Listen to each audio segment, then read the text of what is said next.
Class शुरू करते हैं। उम्मीद करता हूं आप स्वस्थ होंगे, मस्त होंगे, तंदुरुस्त होंगे। अभी जो क्वेश्चन सोल्व करने जा रहे हैं वह है बिहार बोर्ड स्टूडेंट्स के लिए 12th class Rainbow English book का chapter 5th ideas that have helped mankind. तो इस चैप्टर के जो महत्वपूर्ण ऑब्जेक्टिव क्वेश्चंस हैं इसे सोल्व करेंगे।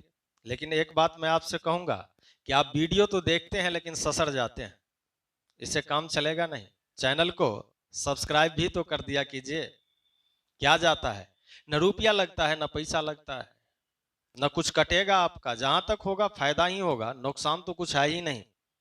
इसीलिए 2 सेकंड के लिए आप अपने उंगली को कष्ट दें और चैनल के बगल में लिखा होगा SUBSCRIBE सब्सक्राइब, उस रेड बटन वाले पर क्लिक कर दें। बस हो गया। इतना भी नहीं कर सकते हैं तो बताइए। अगर नहीं करेंगे तो जान लीजिए मैं प्रत्येक क्वेश्चन के ऑप्शंस में यही आंसर दूंगा कि SUBSCRIBE। चलिए चलते हैं इस चैप्टर के महत्वपूर्ण ऑब्जेक्टिव क्वेश्चंस के तरफ। लेकिन उससे पहले यह जो टाइटल रखा गया ideas that have help Mankind, जो विचार जिन्होंने मानव जाति के लिए मदद की, मददगार साबित हुआ, यह क्या विचार था? तो यह कंपोज किया है कौन? बर्ट्रैंड रसल ने। तो यह कोई स्टोरी नहीं है, कोई प्ले नहीं है, कोई ड्रामा नहीं है, कोई पोएट्री नहीं है, बल्कि एक एसे है, एक निबंध है। तो यह कंटेंट हम लोगों ने पढ़ा है, तो उसी के आधार पर इसके जो महत्वपूर्ण ऑब्जेक्टिव क्वेश्चंस हैं उसे सोल्व करते हैं। मैं ले चलता हूं आपको इस चैप्टर के महत्वपूर्ण ऑब्जेक्टिव क्वेश्चंस के तरफ। और पहला क्वेश्चन आपके सामने ये रहा। Bertrand Russell was a philosopher and A dot dot dot. Bertrand Russell जो थे वो एक फिलोसफर तो थे ही, साथ में और क्या थे? और ऑप्शंस आपके सामने है। सेफोलॉजिस्ट थे, जियोलॉजिस्ट थे, मैथमेटिशियन थे या साइंटिस्ट थे।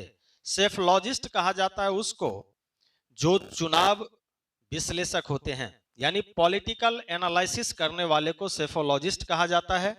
जियोलॉजिस्ट कहा जाता है जो भूविज्ञानी होते हैं, भूगर्भ विज्ञान को जो जानते हैं उसको कहते हैं जियोलॉजिस्ट। और मैथमेटिशियन जो गणित के जानकार होते हैं, गणितज्ञ होता है, उसे कहा जाता है साइंटिस्ट। जो डिस्कवरी और इन्वेंशन करता है, जो खोज करता है, आविष्कार करता है, उसको साइंटिस्ट कहा जाता है। तो इन ऑप्शंस में से आप चूज करें कि बर्ट्रैंड रसल क्या थे। वह जो थे एक मैथमेटिशियन थे, इसलिए इसका सही उत्तर है ऑप्शन सी, मैथमेटिशियन। चलिए नेक्स्ट क्वेश्चन की तरफ चलते हैं। और अगला क्वेश्चन है who has retain ideas that have help Mankind. किसने लिखा ideas that have help Mankind, एक विचार जो मानव जाति की मदद की, यह किसने लिखा है? और ऑप्शंस आपके सामने है। बर्ट्रैंड रसल ने, H.E. बेट्स ने, मार्टिन लूथर किंग जूनियर ने या एंटन चेकब ने। तो इसको लिखने वाले जो हैं वह है बर्ट्रैंड रसल, इसलिए इसका सही उत्तर है ऑप्शन ए। चलिए मैं बात पुनः याद दिला दूं, सब्सक्राइब कर दीजिएगा, नहीं तो प्रत्येक ऑप्शंस के आंसर में यही चलता रहेगा। आज हम ठान के ही निकले हैं घर से कि ना, आज नहीं छोड़ने वाले हैं आप लोगों को। चलिए नेक्स्ट क्वेश्चन की तरफ चलते हैं। और अगला क्वेश्चन है Bertrand Russell was awarded Nobel prize for literature in the year. Bertrand Russell को नोबेल प्राइज दिया गया था किस वर्ष? और ऑप्शंस देखें, 1948 में या 1950 में, 1955 या 1960 में। कब दिया गया था बर्ट्रैंड रसल को नोबेल प्राइज? तो बर्ट्रैंड रसल को नोबेल प्राइज दिया गया था 1950 में, 1950 में, इसलिए इसका सही उत्तर है ऑप्शन बी। चलिए नेक्स्ट क्वेश्चन की तरफ चलते हैं। और अगला क्वेश्चन है ideas that have helped Mankind is an dot dot dot. क्या है? और ऑप्शंस देखें, स्पीच है, प्ले है, एसे है या पोएट्री है। तो ideas that have help Mankind जो है न तो कोई स्टोरी है, न स्पीच है, न ही कोई पोएट्री है, बल्कि यह एक ऐसे है, निबंध है, इसलिए इसका सही उत्तर है ऑप्शन सी। चलिए नेक्स्ट क्वेश्चन की तरफ चलते हैं। और अगला क्वेश्चन है utilization of dot dot dot proved to be a milestone in human progress. किस चीजों का उपयोग मील का पत्थर साबित हुआ मनुष्य जाति के प्रोग्रेस में यानी उन्नति में? मानव जाति के प्रगति में किस चीजों का उपयोग जो है वह मील का पत्थर साबित हुआ? और ऑप्शंस आपके सामने है। स्टोन यानी पत्थर का उपयोग, फायर आग का उपयोग, एनिमल जानवर का उपयोग, या व्हील पहिया का उपयोग। तो किस चीजों का उपयोग? तो हम लोगों ने इस कंटेंट में पढ़ा है, वह था क्या? Utilization of fire. इसलिए इसका सही उत्तर है ऑप्शन बी, फायर। चलिए नेक्स्ट क्वेश्चन की तरफ चलते हैं और अगला क्वेश्चन आपके सामने यह रहा कि has civilization taught us to be more dot dot dot towards one another, यानी क्या सभ्यता हमें सिखलाती है एक दूसरे के प्रति जो हमारा व्यवहार हो वह कैसा हो? और ऑप्शंस आपके सामने है। इनेमी का व्यवहार हो यानी दुश्मनी कर लेना चाहिए, या एंग्री, अपसेट या फ्रेंडली यानी दोस्ताना व्यवहार हो या दुश्मनी का व्यवहार। तो सभ्यता से हम लोग यही सीखते हैं कि एक दूसरे के साथ दोस्ताना व्यवहार हो, मित्रवत ढंग से हम एक दूसरे के साथ पेश आए। इसलिए इसका सही उत्तर है ऑप्शन डी, फ्रेंडली। चलिए नेक्स्ट क्वेश्चन की तरफ चलते हैं। अगला question, the taming of dot dot dot animals made life much pleasant. किन जानवरों को पालतू बनाने से उनका जीवन सुखद हो गया यानी मानव जाति का? और ऑप्शंस आपके सामने है। विल्ड एनिमल को, या वीक एनिमल्स को, रोबस्ट एनिमल्स को, या डोमेस्टिक एनिमल को, यानी जंगली जानवर को या कमजोर जानवर को, दबंग मजबूत जानवर को या घरेलू जानवर को। तो उन्होंने पाला किस जानवर को? तो घरेलू जानवर को। इसलिए इसका सही उत्तर है ऑप्शन डी, डोमेस्टिक। चलिए नेक्स्ट क्वेश्चन की तरफ चलते हैं और अगला क्वेश्चन है, dash skills play a more important role than the congenital ones. कौन ऐसा स्किल रहा जो कॉन्जेनिटल स्किल से अधिक महत्वपूर्ण भूमिका निभाया? और कॉन्जेनिटल स्किल्स किसको कहते हैं? जो जन्मजात होता है, जिसको सीखना नहीं पड़ता है, जैसे हंसना, बोलना, रोना। अब किसी को रोना सिखलाया नहीं जाता, किसी को हंसना नहीं सिखलाया जाता, किसी को भी गुदगुदी लगाइए आप हंसेगा, किसी को कान पकड़ के ऐंठिए रोएगा, तो यह सिखलाया नहीं जाता है। तो इसको कहते हैं कंजेनेटिल स्किल्स। और एक्वायर्ड स्किल एक ऐसा स्किल है जिसको सीखना पड़ता है। इस स्किल्स को आपको लर्न करना होगा। जैसे गाड़ी चलाना है तो इसको सीखना है, पेड़ पे चढ़ना है तो इसे सीखना है, तैरना है तो इसे सीखना पड़ेगा। तो ये जो स्किल है इसको एक्वायर्ड स्किल कहा जाता है। तो कौन सा स्किल रहा जो मोर इंपोर्टेंट रहा? और ऑप्शंस आपके सामने है। उस ऑप्शंस के आधार पर देखें तो इसका करेक्ट आंसर है ऑप्शन बी, एक्वायर्ड स्किल्स। चलिए नेक्स्ट क्वेश्चन की तरफ चलते हैं और अगला क्वेश्चन आपके सामने ये रहा, इन the year 1946-1947 a great percentage of bird and humans died due to। 1946-47 में बहुत अधिक संख्या में पक्षी और मानव जो है सो मर गए। किस कारण से? और ऑप्शंस आपके सामने है। फ्लड से, बाढ़ के कारण से, अर्थक्वेक भूकंप के कारण से, हंगर भूख अकाल के कारण से, वार यानी युद्ध के कारण से।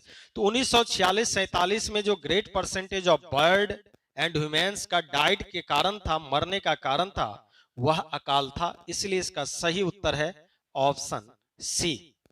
चलिए नेक्स्ट क्वेश्चन की तरफ चलते हैं और अगला क्वेश्चन आपके सामने ये रहा, बर्ट्रैंड रसल बिलोंग्ड टू। कहां से वह बिलोंग करते थे, कहां के रहने वाले थे? और ऑप्शंस आपके सामने, अमेरिका के, अफ्रीका के, इंग्लैंड के या जापान के। तो बर्ट्रैंड रसल जो रहने वाले थे वे इंग्लैंड के थे। इसलिए इसका सही उत्तर है ऑप्शन सी, इंग्लैंड के। चलिए नेक्स्ट क्वेश्चन की तरफ। लेकिन याद है SUBSCRIB, आज हम भूलने भी नहीं देंगे आपको, जरूर सब्सक्राइब कर दें। नेक्स्ट क्वेश्चन की तरफ और वह क्वेश्चन आपके सामने, according to Bertrand Russell which of the following were not the ideas of prehistoric। कहता है कि अकॉर्डिंग टू बर्ट्रैंड रसल के अनुसार कौन ऐसी आइडियाज है जिसका रिटेन स्टेटमेंट नहीं है, लिखित साक्ष्य नहीं है, प्री हिस्टोरिक नहीं है। और ऑप्शंस आपके सामने है, इन्वेंशन ऑफ लैंग्वेज है या utilization of fire, invention of printing technology है, टेमिंग ऑफ एनिमल्स है। तो उस समय में अगर हम प्री हिस्टोरिक की अगर बात करें तो वहां पे रिटेन स्टेटमेंट नहीं है कि भाई वास्तव में टेक्नोलॉजी था। तो इसका जो करेक्ट आंसर है वह है option C, invention of printing technology. Printing technology का आविष्कार का रिटेन स्टेटमेंट नहीं है। चलिए नेक्स्ट क्वेश्चन की तरफ चलते हैं और अगला क्वेश्चन है यह, in how many types has Russell divided the ideas. Russell ने आइडियाज को कितने भागों में बांटा है? और ऑप्शंस आपके सामने है 1 2 3 4। तो इस चैप्टर के कंटेंट में हम लोगों ने पढ़ा है कि उन्होंने आइडियाज को 2 भागों में बांटा है। और वह कौन कौन सा भाग है? एक है नॉलेज एंड टेक्निक और दूसरा जो पार्ट है उसका वह है मोरल एंड पॉलिटिक्स। तो इसका जो करेक्ट आंसर है वह है ऑप्शन बी 2। चलिए इसी पे आधारित अगला क्वेश्चन है। तो नेक्स्ट क्वेश्चन यह है, the two ideas which contributed the Mankind were knowledge and technique. जो 2 आइडियाज है मैनकाइंड के लिए, मानव जाति के लिए, तो पहला तो यह है कि नॉलेज एंड टेक्निक, तो दूसरा कौन सा है? और ऑप्शंस आपके सामने है, moral and values, moral and politics, moral and inventions, moral and wisdom. तो इसे पहले क्वेश्चन में भी हम लोग ने डिस्कस किया है कि पहला जो आइडियाज है वह है नॉलेज एंड टेक्निक्स और दूसरा जो उन्होंने कहा है वह है मोरल एंड पॉलिटिक्स। तो इस क्वेश्चन का जो सही उत्तर है वह है option B, moral and politics. चलिए नेक्स्ट क्वेश्चन की तरफ चलते हैं और वह क्वेश्चन है कि every human death by starvation is preceded by a long period of. प्रत्येक मानव की जो मृत्यु होती है वह भूखमरी के कारण उसके पीछे जो लंबे अवधि का छुपा हुआ है वह क्या है? और ऑप्शंस है, ट्रबल है या डिफिकल्टीज है, हंगर है या एनजाइटी है। तो उसके पीछे जो है वह चिंता है, निराशा है, इसलिए इसका सही उत्तर है ऑप्शन डी, एनजाइटी। चलिए नेक्स्ट क्वेश्चन की तरफ चलते हैं और वह अगला क्वेश्चन है, who gave the theory of evolution. विकासवाद का सिद्धांत किसने दिया? यानी ये जो विकास का सिद्धांत है उसे किसने दिया है? और ऑप्शंस आपके सामने है, गैलीलियो ने दिया या न्यूटन ने, एडिसन ने या चार्ल्स डार्विन ने। तो विकासवाद का सिद्धांत दिया है चार्ल्स डार्विन ने, इसलिए इसका सही उत्तर है ऑप्शन डी। चलिए नेक्स्ट क्वेश्चन की तरफ चलते हैं और वह question, the most important and difficult steps were taken before the dawn of dot dot dot. कहता है कि the most important and difficult, यह बहुत ही महत्वपूर्ण रहा होगा, कठिन रहा होगा वह स्टेप जो इससे पहले लिया होगा। कब? यानी हिस्ट्री में या रिवोल्यूशन में, इन्वेंशन में या इंडस्ट्री में। तो इतिहास का जो स्टेप, जो प्रारंभिक स्टेप रहा होगा वह बड़ा ही कठिन रहा होगा, महत्वपूर्ण रहा है, इसलिए इसका सही उत्तर है ऑप्शन ए, हिस्ट्री। चलिए नेक्स्ट क्वेश्चन की तरफ चलते हैं और अगला क्वेश्चन है कि roads to freedom was written by. यह जो रोड्स टू फ्रीडम नाम का बुक है इसको किसने लिखा है? और ऑप्शंस आपके सामने है, मार्टिन लूथर किंग जूनियर ने लिखा, विलियम शेक्सपियर ने लिखा, बर्ट्रैंड रसल ने लिखा या महात्मा गांधी ने लिखा। तो रोड्स टू फ्रीडम को लिखा है किसने? बर्ट्रैंड रसल ने, इसलिए इसका सही उत्तर है ऑप्शन सी। नेक्स्ट क्वेश्चन और अगला क्वेश्चन है, the person who studies various elements of human origin and the evolution of Mankind is called. जो मानव विकास के क्रमिक सिद्धांत को पढ़ता है, उसका अध्ययन करता है, मनुष्य की उत्पत्ति के विषय में जानकारी प्राप्त करता है, ऐसे विकासवाद के सिद्धांत को जानने वाले को क्या कहा जाता है? और ऑप्शंस आपके सामने है, एस्ट्रोलॉजर कहा जाता है यानी ज्योतिषी कहा जाता है या एस्ट्रोनोमर कहा जाता है। एस्ट्रोनोमर का अर्थ होता है खगोल विज्ञानी जो अंतरिक्ष की जानकारी को प्राप्त करता है, या एंथ्रोपोलॉजिस्ट, एंथ्रोपोलॉजिस्ट का अर्थ होता है मानव विज्ञानी, या फिलैंथ्रोपिस्ट जिसको कहते हैं जनहितैषी। तो इसमें से क्या कहा जाएगा उसको? तो उसे कहा जाएगा एंथ्रोपोलॉजिस्ट। इसका जो सही उत्तर है वह है ऑप्शन सी। चलिए नेक्स्ट क्वेश्चन की तरफ चलते हैं और अगला क्वेश्चन है, dot dot dot would not help the corn to grow, he was allowed to feast on the blood. कि प्राचीन समय में एक ऐसी अवधारणा ही रही है कि जब तक बच्चों की बलि नहीं दी जाए तब तक खेतों में अनाज का फसल नहीं उपजेगा। तो किन देवता को वह बलि चढ़ाया जाता था?